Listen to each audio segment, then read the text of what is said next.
Na naman ako. So, panurin natin to about sa gold. Dahilan kung bakit nagbenta ang Pilipinas ng halos 25 tons ng gold reserves. Tara, makinerbiyos tayo. Nagpaliwanag nga ang Bangko Sentral ng Pilipinas tungkol sa pagbibenta ng bansa ng gold reserves nito na umabot sa 24.9 na tonelada mula January hanggang June 2024. Sabi ng BSP, parte daw ito ng tinatawag na Active Management Strategy. Sinamantala raw nila ang pagtaas ng halaga ng ginto sa merkado. Kaya nagbenta sila ng 24.95 tons. Ang kabuoang gold reserves ng Pilipinas ay nasa 134.06 tons. Kung susumahin, nasa 15.69% ang nabawas sa ating reserbang ginto na nagdala sa atin bilang isang bansa na nakapagbenta ng pinakamataas na porsyento ng gold reserves.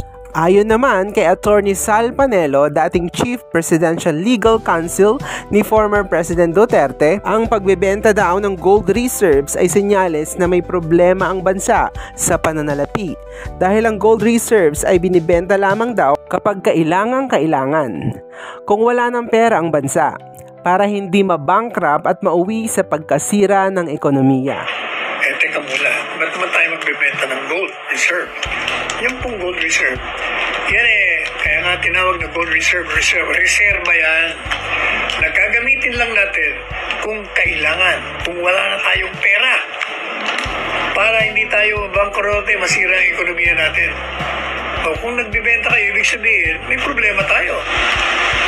Kaya tayo nagbibenta, wala na tayong pera. Ay samantalang ang dami nating utang, kaya nga tayo nangungutang para matigdagan paggastos sa mga kailangan proyekto natin, infrastructure, food, education, hospital, medicine, lahat ng klase. Pero yung magbibenta ka ng gold reserve. Kayo, ano sa tingin nyo? Ako po si Jomar D at ako ay nakiki-nervous lang. Peace on earth.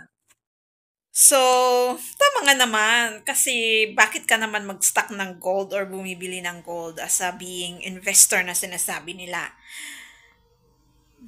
I-stock mo or bilhin mo ng mura tapos ibebenta mo pag mahal na siya, di ba? Pero yun lang. Yun lang. Ang kinakatakot natin is yung kurakot na sinasabi natin. Di ba? Sana hindi mangyari yun. Ginamit nga nila yung utak nila, gagamitin pa ulit sa mali. Sana pray natin. Huwag. Kahit bangko yan, may gagawa sila ng paraan.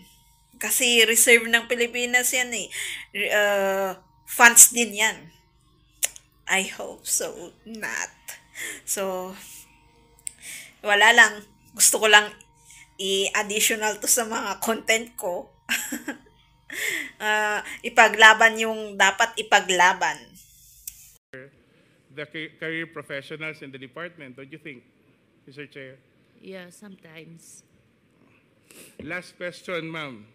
At least, Mr. Chair, I would know the Vice President is watching us because she just had a press conference and she said that she's denying giving former DepEd Undersecretary Gloria Mercado 50,000 for 9 months. And the Vice President saying that Mercado was let go because she used DepEd to solicit donations from the private sector amounting to 16 million without her knowledge.